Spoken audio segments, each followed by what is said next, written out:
우리 오늘 그 사진을 한 3명 정도 우리가 사진을 보겠는데요. 먼저 이름이 케니 이스터데이라고 하는 사람인데요. 네, 한번 띄워주시면 감사하겠습니다. 잘 모르시겠죠? 저도 잘 모르는 사람입니다. 두 번째 사람, 닉 브이치라고. 좀 아시겠어요? 그 다음 사람이 누구냐면 오호다케 히로타다라는 사람입니다. 눈치가 있으신 분은 이제 이렇게 세 사람이 딱 등장을 하면 누굴 것 같으세요? 자, 그 다음 장면 보시면은, 자, 보세요. 이게 사진의 합성이 아닙니다. 좀 전에 말씀드리신 케니 이스터데이라는 사람은 하반신이 없는 사람이에요. 그래서 팔 2개를 의지해서 삶을 사시는 분이고요. 그 다음에 좀 전에 보신 오다케 히로타다는 여러분 잘 아시는 그 오체불만족이라는 책을 쓴 일본의 장애인입니다. 그리고 마지막 그 닉 부이치치는 호주에 역시 그 두 팔과 두 다리가 없는 장애인입니다. 어떤 사고나 그 질환으로 된 것이 아니라 선천적으로 저런 육체를 타고난 사람이에요. 이분들이 어떻게 삶을 살 수 있을까요? 사실은 같은 장애인인데 저도 굉장히 신기해요. 저들이 어떻게 살까? 유튜브나 동영상, 저분들의 이름을 검색어에다 치신 다음에 엔터를 치시면 동영상으로 저분들의 삶이 이렇게 떠 있습니다. 특히 그 닉 부이치치라는 저분은 그 얼마 전에 온누리 교회에서도 그 장애에 관련된 강의를 하신 분이에요. 그래서 궁금하신 분들, 또 저분이 믿는 예수님, 어떻게 예수를 만났는지 자세히 알고 싶으시면 온누리교 홈페이지에 들어가서 연결되어진 그 카테고리로 들어가시면 강연도 볼 수 있습니다. 아주 이야기도 잘하시고 옆에서 통역이 다 설명해 주기 때문에 영어가 짧으신 분도 저분의 이야기를 다 이해할 수 있습니다. 오늘은 시간의 제약이 있기 때문에 이 세 사람만 제가 일단 소개를 해드리죠. 오늘은 싱가포르에서 무슨 날인지 아세요? 아무 날도 아니죠.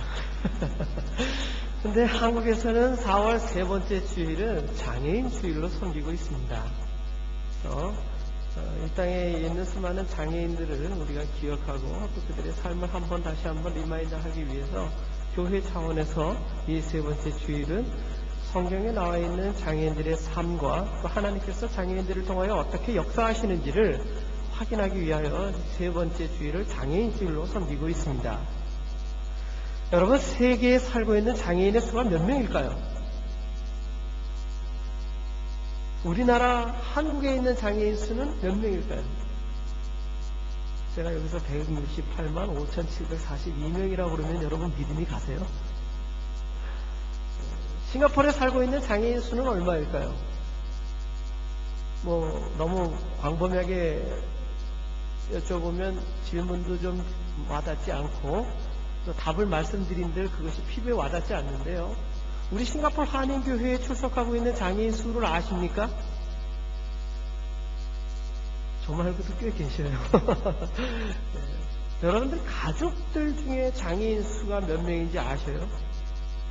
WHO 세계보건기구에서 장애인의 수를 통계학적으로 냈는데 인구수 대비해서 10%가 그 나라의 그 장애인들의 수라고 이야기를 합니다. 쉽게 얘기하면 10명 중에 한 사람은 장애인이라는 이야기입니다. 지금 주위를 둘러보시면 지금 10명 중에 한 명의 장애인이 여기 계셔요? 안 계시죠? 우리가 숫자적으로 본다면 예수를 믿는 사람들이 한국에 있을 때에는 인구의 약 20%에서 25%가 예수를 믿는 사람들이라고 합니다. 그 프로테이지를 동일하게 적용을 해보면 최소한 이 자리에 함께 예배드리는 장애인들이 수가 더 많아야 돼요? 적어야 돼요? 더 많아야 되죠. 그럼에도 불구하고 예수 믿는 장애인의 수가 생각보다 그리 많지 않습니다. 다양한 이유가 있겠는데요. 교회의 문턱이 넘어서 너무 높아서일 수도 있습니다. 그건 물리적인 문턱도 있고요. 그것은 정서적인 문턱도 있다는 것이지요. 오늘 요한복음에 보게 되면 왜 그러한 문턱이 높을 수밖에 없는지를 극명하게 나타내주고 있습니다. 요한복음 9장 3절에 보게 되면 예수님께서 길 가실 때에 그 날때부터 맹인된 사람을 보셨습니다. 제자들이 물어 이르되 라삐여, 이 사람이 맹인으로 난 것이 누구의 죄로 인함이니까? 자기니까 그 부모니까? 누구의 죄 때문이에요?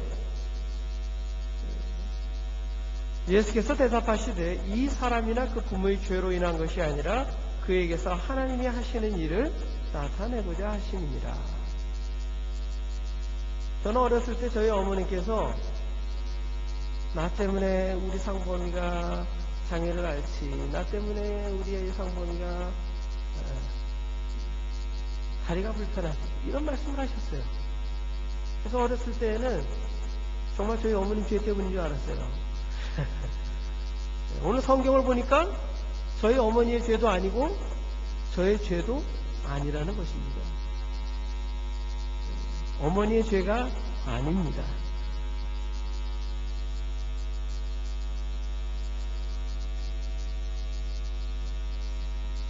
하나님은 이 장애인들을 통하여 하나님의 하시는 일을 하시고자 한다고 성경을 통해서 분명히 이야기를 주시는데요. 왜 많은 사람들은 장애에 대해서 다른 시각을 갖고 있을까요? 이유는 간단합니다. 장애는 정상적이지 않은 것, 장애는 불편한 것, 장애는 이상한 것. 아까 세 사람의 사진을 봤지만 나도 저렇게 됐으면 좋겠다 라고 생각되신 분 계셔요? 그렇지 않거든요. 장애는 왠지 나와는 좀 거리를 두고 싶은 것, 나의 부모 혹은 내 자신, 나의 자녀, 장애가 되기를 원하지 않는 것이 우리 일반적인 사람들의 생각이기 때문입니다. 그렇기 때문에 과거의 사람들은 장애가 죄에 대한 결과라고 생각을 했기 때문에 예수님께 그런 질문을 던진 것입니다. 그러나 예수님은 분명히 그 말씀에 대하여 간결하게 대답을 하셨습니다. 누구의 죄도 아니라. 만약에 장애가 혹여 하나님의 피조물들 중에 실수로 나온 것이라면, 여러분, 실수의 프로테이지가 너무 높아요. 10%라면 큰 겁니다. 자동차 회사가 10대 중 한 대꼴로 결함이 발생된다면 그 자동차 회사는 어때요? 망하겠죠? 회사에서 제품을 만들었을 때 그것이 10개 중에 한 개에서 오류가 발생한다면 그 회사의 제품을 쓸 사람은 아무도 없다는 것입니다. 따라서 이 땅에 장애인이 과거에도 생겼고 지금도 생기고 미래도 생긴다는 것은 장애인조차도 하나님의 피조물 중에 엄연한 하나의 존재라는 것을 성경은 말하고 있는 것입니다.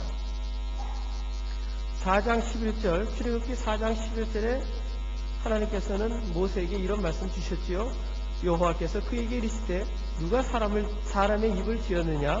누가 말 못하는 자나 못 듣는 자나 눈 밝은 자나 맹인이 되게 하였느냐? 나 여호와가 아니냐? 장애인은 분명히 하나님의 정상적인 피조물이라는 것입니다. 한 가지 여러분들에게 여쭤봅니다. 장애인의 상대어는 무엇일까요? 요즘은 텔레비전이나 방송에서 많은 단어를 써요. 비장애인이라고. 그러나 예전에 한 10년 전만 해도 이 질문을 드리면 거의 90% 이상 되신 분들이 정상인이요 그렇게 대답을 해요. 장애인의 상대어는 정상인이요. 그럼 여러분들이 정상인이요 하는 순간 한 목사는 뭐가 돼요? 비정상. 그러면 비정상적인 목사를 통해서 여러분들은 비정상적인 설교와 예배를 드리게 되는 거예요. 맞습니까? 그렇지 않다는 것이죠. 우리가 갖고 있는 언어는 우리의 사고를 지배합니다. 그래서 장애를 갖고 있는 사람들을 비정상적인 눈으로 바라보게 되면은요, 우리는 스스로가 사고나 질환이나 어떤 원치 않는 과정에 의해서 장애를 겪게 되면은요, 자기 자신에 대한 존재감을 굉장히 비하시키게 되는 결과를 낳게 된다는 것입니다. 오늘 출애굽기에 하나님께서는 모세에게 함께 이야기를 나누시면서 이런 이야기를 합니다. 먼저 모세는 10절에 보면 이렇게 이야기를 하죠. 모세가 여호와께 아뢰되 오 주여 나는 본래 말을 잘하지 못하는 자니이다. 주께서 주의 종에게 명령하신 후에도 역시 그러하니 나는 입이 뻣뻣하고 혀가 둔한 자니이다. 은유적인 표현이 담겨져 있죠. 그러나 하나님께서는 이 모세의 핑계 아닌 핑계에 대해서 직설적으로 답을 주시는 겁니다. 뭐라고요? 누가 사람의 입을 쥐었느냐? 누가 말 못하는 자나 못 듣는 자나 눈 밝은 자나 맹인이 되게 하였느냐? 나 여호와가 아니냐? 그렇습니다. 여호와 하나님께서 모세에게 이른 말씀이었습니다. 결국 하나님은 모세를 통하여 하나님의 백성을 약속의 땅으로 이끄시는 일을 하셨습니다. 본인의 육체적인 어려움을 하나님께 토로하는 모세를 뒤로 하고 하나님께서는 모세를 통하여 당신의 역사를 이루시는 것입니다. 장애가 있다 손치더라도 하나님의 뜻을 이루는 데에는 아무 문제가 없다는 것입니다. 왜요? 하나님의 역사시기 때문입니다. 두 번째, 열왕기하 5장을 보게 되면 수리아의 군대 장관 나아만이 등장을 합니다. 이 나아만이 앓고 있던 병이 있습니다. 뭐예요? 개역 한글 성경에 보면 문둥병이라고 되어 있는데 지금은 그 언어를 쓰지 않습니다. 개역 개정에 보면 나병이라는 표현이 되어 있고요. 의학계에서는 한센시병이라고 이야기를 합니다. 이 나아만 장군이 문둥병, 즉 이 한센시병에 걸려서 어려움을 겪고 있을 때에 이스라엘에서 포로로 잡아온 어린아이가 한마디 합니다. 우리나라의 선지자 엘리사 어른에게 가면 그거 나을 텐데. 절망적인 상황에서 지푸라기라도 잡을 심정에 나아만 장군은 여러 가지 보화를 싸질러 들고 어디로 갑니까? 이스라엘 땅으로 갑니다. 누구를 만나러요? 나아만 장군이 그 엘리사를 만나러 갑니다. 엘리사는 나아만을 만나주지 않습니다. 그 종 게하시를 통해서 한마디 이야기를 합니다. 뭐라고요? 요단강에 가서 7번 씻으면 나으리라. 여러분 병원 갔는데 의사가 얼굴도 안 쳐다보고 처방전만 뜩 써주고 해보면 얼마나 기분이 나쁘겠습니까? 나아만 장군도 기분이 나빴습니다. 그러나 여기까지 온 이유가 있기에 요단강을 갔습니다. 저는 아직 성지순례를 가지 못해서 요단강이 어떤지 모르는데 성경을 보게 되면 그 요단강이 특별히 맑고 깨끗한 청정지역의 물이 아니라는 것이지요. 그저 우리가 일반 볼 수 있는 하천과 다를 바가 없어요. 나아만 장군이 또 툴툴댑니다. 뭐라고요? 아니 우리나라엔 강이 없나? 그러나 주변 사람들이 여기까지 왔는데 일단 속눈썹 치고 씻어보라고 합니다. 1번, 2번, 3번, 4번, 5번, 6번까지 변화가 있어요? 없어요? 변화가 없습니다. 그러나 마지막 7번째 그가 물에서 나왔을 땐 그의 피부가 어때요? 아기의 살과 같다고 합니다. 그가 그 큰 감동을 얻은 후에 엘리사를 찾아가서 자기가 준비해온 모든 보화를 주려고 하는데 엘리사가 받지 않습니다. 그러자 엘리사에게 청하는 말이 바로 열왕기하 5장 17절에 이렇게 기록이 되어 있습니다. 나아만이 이르되 그러면 청하건대 노새 2마리의 실을 흙을 당신의 종에게 주소서. 이제부터는 종이 번제물과 다른 희생제사를 여호와 외 다른 신에게 드리지 아니하고 다만 여호와께 드리겠나이다. 할렐루야. 이방 나라의 군대 장관이며 이방신을 섬기던 그 사람이 하나님만을 섬기겠다고 고백하는 장면입니다. 하나님은 비록 당신의 백성을 핍박하는 나라의 사람이라 할지라도 그의 장애를 고침으로 인하여 영광 받으시는 분이라는 것을 성경은 보여주고 있습니다. 세 번째, 누가복음 5장에 보게 되면 그 중풍병에 걸려 있어서 누워 있는 사람이 나옵니다. 그를 친구들이 침상을 메고 예수님께 어때요? 데리고 옵니다. 근데 사람이 너무 많아서 예수님이 계신 곳까지 그 중풍병자를 데리고 들어올 수 없게 됩니다. 어떻게 했을까요? 그 사람들이. 네, 지붕을 뚫었어요. 여러분 지붕 뚫을 때 잘 뚫어야 돼요. 저기다 뚫으면 돼요, 안 돼요? 예수님이 계신데 예수님 어디에다 뚫어야 돼요? 머리 위에요? 네, 바로 앞에 달아내려야 되기 때문에 뚫어야 됩니다. 자, 구멍을 뚫었어요. 남의 집 지붕을 뚫었어요. 그리고 확 던져버려요. 그 침상을 어떻게 합니까? 달아내리죠. 예수님이 그것을 다 보고 계셔요. 누가복음 5장 20절에 보면 이 부분에 대해서 이렇게 이야기합니다. 예수께서 그들의 믿음을 보시고 그리고 이르시되 이 사람아 내 죄사함을 받았느니라 하시니 그 사람이 어떻게 됐을까요? 자기의 침상을 갖고 걸어서 나가게 되어집니다. 나았다는 얘기죠. 이 사건을 통해서 우리는 두 가지를 발견할 수 있습니다. 첫 번째, 장애를 고치심으로 예수님께서 죄를 사하시는 권세가 있으심을 보여주고 있는 것입니다. 그러나 여기서 한 가지 주목하여야 할 부분은 본문에 등장하는 중풍병자는 본인이 직접 걸어온 사람이 아닙니다. 또한 예수님이 직접 찾아갔던 사람도 아닙니다. 아까 말씀드렸듯이 본문을 자세히 보시면 이 중풍병자를 예수님께 데리고 나온 사람들이 있습니다. 몇 명일까요? 최소한 침상을 들으려면 앞에서 한 사람, 뒤에서 한 사람, 그죠? 들어야겠죠. 근데 두 사람이 지붕까지 끌어올리려면 아무래도 힘들 것 같아요. 줄로 달아내리려면 최소한 2명에서 최대한 한 4명 정도는 필요하지 않을까. 한 사람의 중풍병자를 낫게 하기 위해서 최소한 4명 이상이 열심을 내었다는 것입니다. 그리고 그들이 앞에 큰 장벽을 만났을 때 거기에서 포기하거나 뒤돌아갔던 것이 아니라 그 사람을 끝까지 예수님을 영접시키고 예수님의 나음을 얻게 하기 위해서 최선을 다했다는 것입니다. 결국 그들의 믿음 때문에, 그들의 최선 때문에 어때요? 중풍병자는 나음을 입었다는 것입니다. 성경에 등장하는 여러 장애인들이 나음을 입는 장면에서는 그들의 믿음 때문에 그들이 낫게 되어지지만 오늘 보시게 되는 누가복음 5장의 사건은 장애를 입은 그 사람의 믿음이 아니라 그를 예수님 앞에까지 인도한 그 친구인지 친지인지 이웃인지 모를 그들의 믿음을 통해서 나음을 입었다는 것입니다. 우리 싱가포르 한인교회에서 여러분들이 장애인을 향한 어떤 직접적인 사역을 하려고 한다면 이 누가복음 5장에 등장한 이들의 믿음이 어떠한 믿음인지를 우리가 참고할 필요가 있다는 것입니다. 예전에 여기서는 아직 MRT를 한 번도 안 타봤는데요. 한국에서 지하철을 타기 위해서 이게 계단을 내려갔던 적이 있어요. 근데 한 5계단 남겨놓고서 제가 미끄덩 하면서 계단에서 굴렀어요. 아마 넘어져 보신 분은 아시겠지만 사람들 많은 데서 넘어지면 아파요. 창피해요.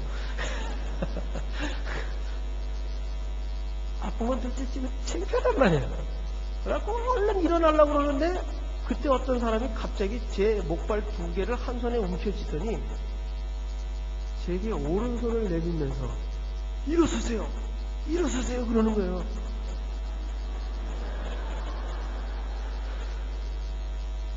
저와 비슷한 생각을 하셨나 보죠. 주님이십니까? 그래서 얼굴을 이렇게 쳐다봤더니 제가 언제 예수님을 뵌 적이 있어야 말이죠.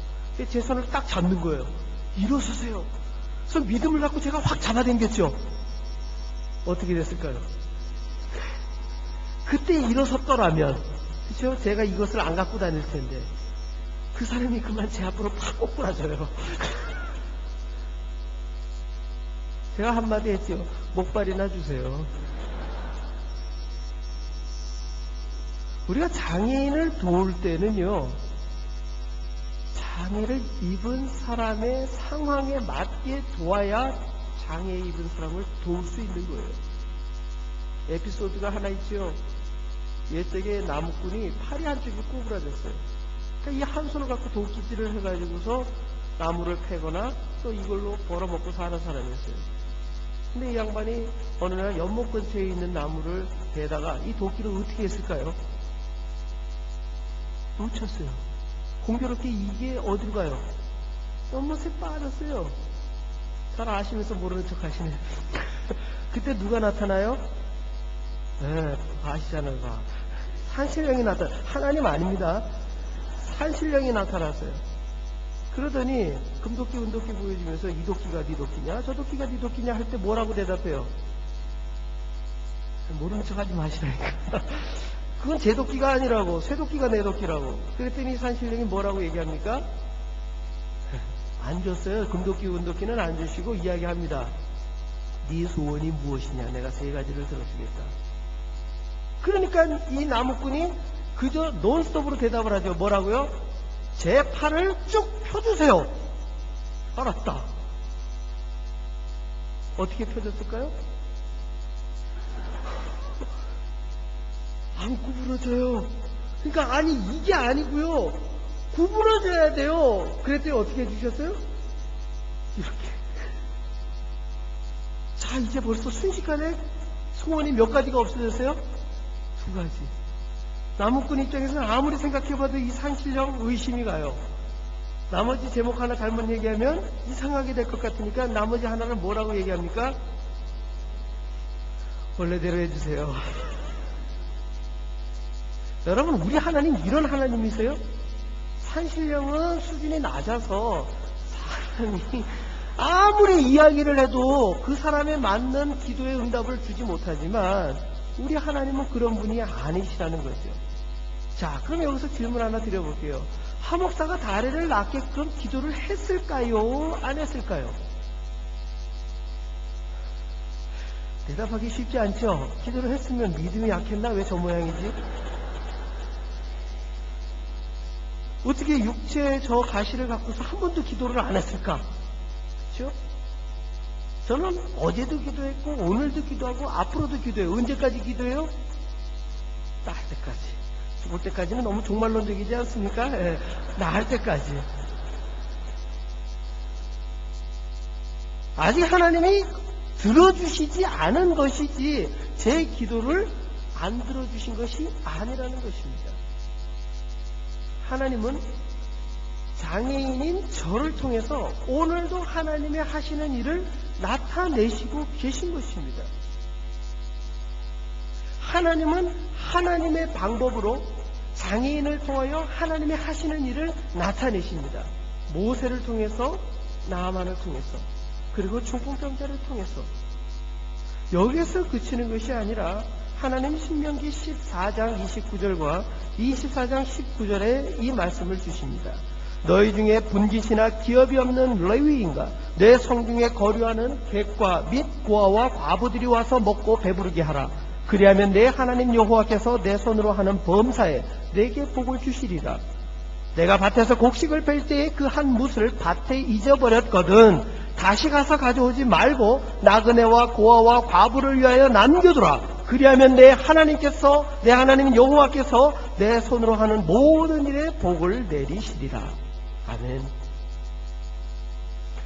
장애인 중에 60%는 다른 사람의 도움이 없으면은요, 슈퍼마켓이나 놀이동산은 고사하고 화장실도 가기가 어려운 사람들입니다.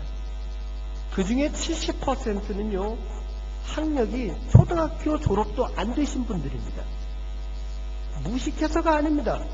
이동이 제한이 되어져 있기 때문입니다. 결국 그러한 핸디캡을 갖고 있다 보니까 80% 이상 되는 장애인들이 취직을 할 수 없습니다. 누가 그 학력이 초등학교 졸업도 안 된 그 사람을 쓸 수 있겠습니까? 결국 장애인들은 개인의 장애로 어려움이나 고통당하는 것뿐만 아니라 생존 자체를 위협을 받게 되는 것입니다. 그렇기 때문에 하나님은 사람들을 통하여 객과 고아와 과부뿐만 아니라 장애인들의 삶을, 장애를 입지 않은 비장애인들을 통하여 그 생활을 보호 안위해주는 이 사회복지법을 이미 신명기에 말씀을 하고 있는 것입니다. 그렇습니다. 하나님은 성경을 통하여 연약한 이웃들을 구체적으로 돕는 방법을 제시하고 있습니다. 그러나 이 말씀을 여러분들이 귀로만 듣고 실천하지 않으면요, 이러한 부분에 대하여 고린도전서 4장 19절과 20절은 이렇게 이야기합니다. 주께서 허락하시면 내가 너희에게 속히 나아가서 교만한 자들의 말이 아니라 오직 그의 능력을 알아보겠으니 하나님의 나라는 말에 있지 아니하고 오직 능력에 있습니다. 오늘날에도 가족이나 친지, 친구 그리고 가까운 이웃들을 통하여 하나님은 장애인들과 더불어 살게 하고 있습니다. 우리가 찾아가야 장애인을 만나는 것이 아니라 우리 주위에 조금만 관심을 갖고 보면 다른 이들의 도움을 얻음으로 살아가는 연약한 장애인, 객, 고아, 과부들이 있습니다. 하나님께서는 이들을 통하여 하나님의 하시는 일을 여러분들을 의지하여 나타내시고자 하십니다. 그래서 장애인을 장애를 갖고 있는 사람, 그래서 그러한 뜻으로만 쓰는 것이 아니라 긴 장자에 사랑의 자에 사람인 자를 써서 길게 사랑해야 될 사람, 이터널 러버라는 표현을 쓰는 분도 계십니다. 이들을 보았을 때에 하나님은 어떠한 반응을 보이셨는지 마태복음 25장에 등장하는 양과 염소의 비유는 이렇게 말씀하고 계십니다. 37절로 40절 말씀인데요. 우리 성경 한번 같이 찾아보셨으면 좋겠습니다. 마태복음 25장 37절에 40절 말씀인데요. 저와 여러분이 한 절씩 교독해 보도록 하겠습니다. 이에 의인들이 대답하여 이르되 주여 우리가 어느 때에 주께서 줄이신 것을 보고 음식을 대접하였으며 목마르신 것을 보고 마시게 하였나이까?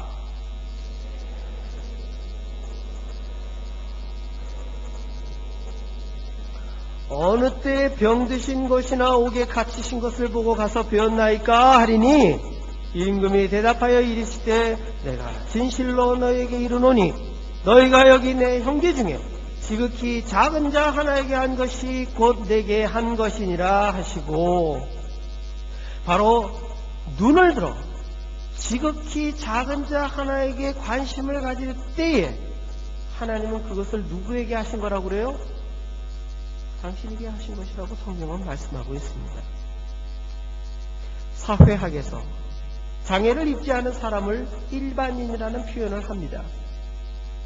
그리고 재활의학과에서는요, 장애를 입지 않은 사람을 잠재장애인이라고 합니다. 잠재장애인.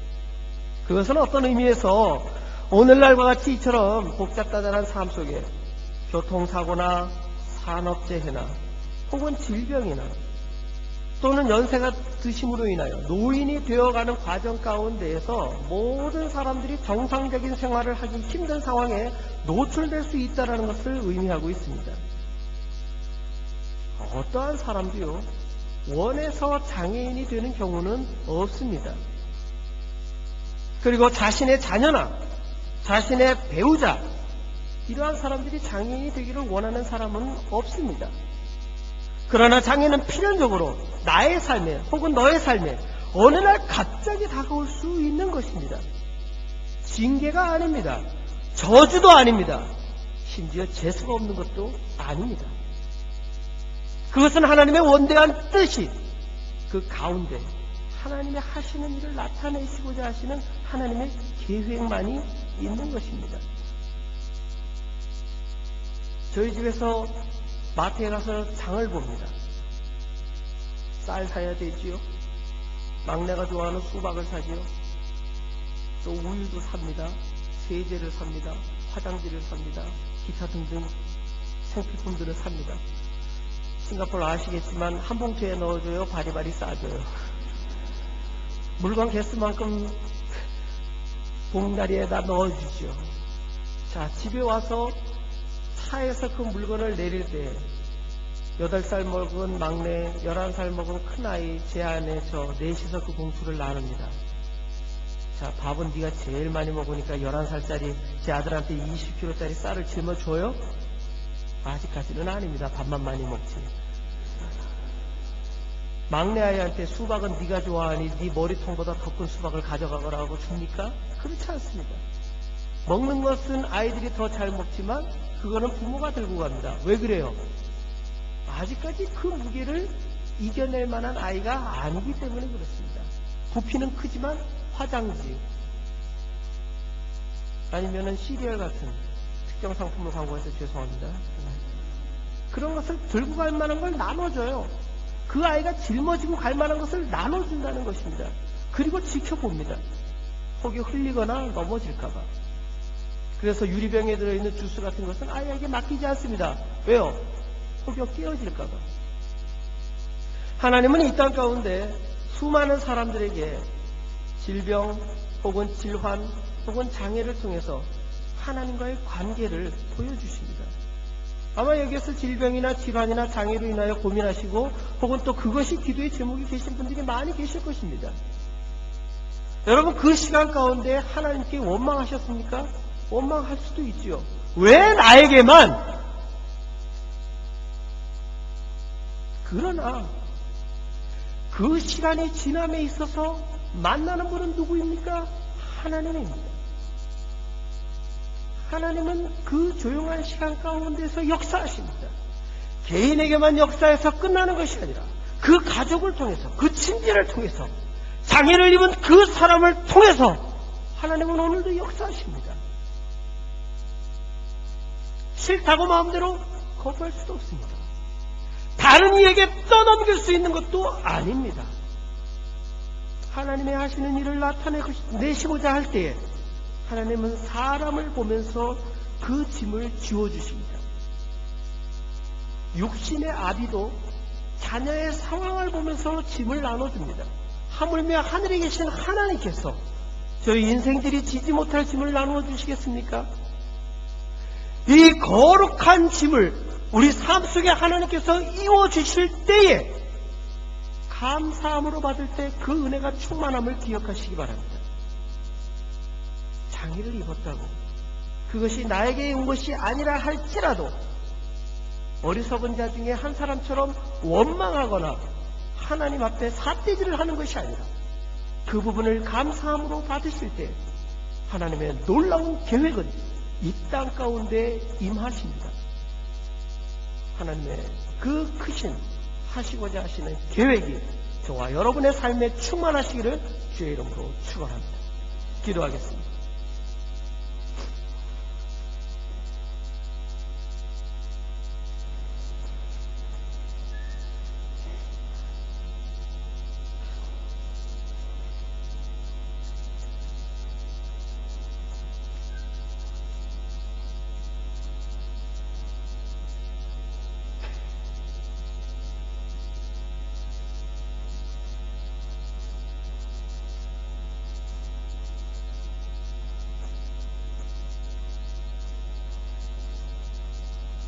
우리는 조금만 아무 소리가 들리지 아니하여도 답답함을 느낍니다.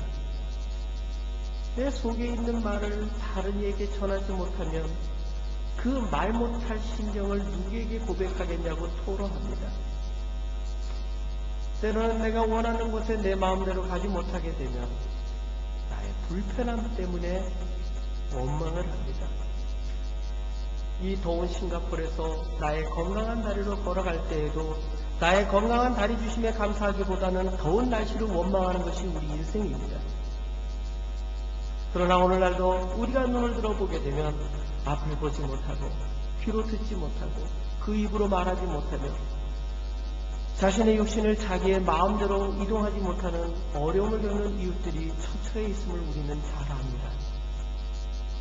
하나님, 우리가 하나님의 말씀을 들은즉 이제 어찌하오리까? 나에게 그 장애가 있지 않다고 하여 감사의 기도로 끝내는 것이 아니라 건강한 육신을 통하여 연약한 이웃에게 도움을 베풀라는 하나님의 메시지를 깨닫고 연약한 이웃을 향하여 우리의 삶을 내어놓을 수 있는 믿음을 더하여 주시옵소서.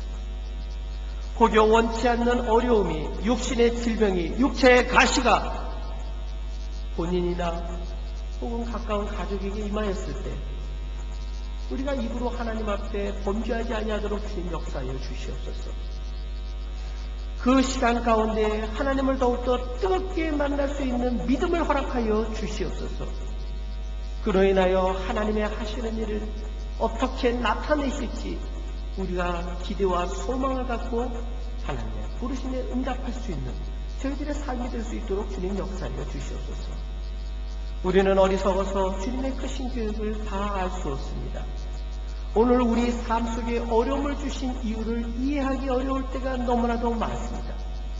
그 많은 시간 기도하였음에도 불구하고 나의 기도를 들어주지 않고 있는 하나님에 대하여 아직도 고민하는 백성들이 이 땅에 너무나도 많습니다. 그러나 그 시간이 원망의 시간이 아니라 하나님 앞에 감사의 무릎을 꿇고 기도할 수 있는 시간이 될 수 있도록 주님 도우시고, 그런데 놀라운 하나님의 계획이 이 땅 가운데 선포될 수 있도록 주님 역사하여 주시옵소서.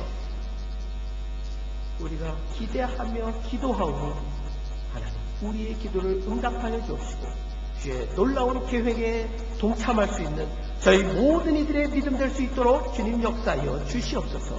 예수님 이름으로 기도하옵나이다. 아멘.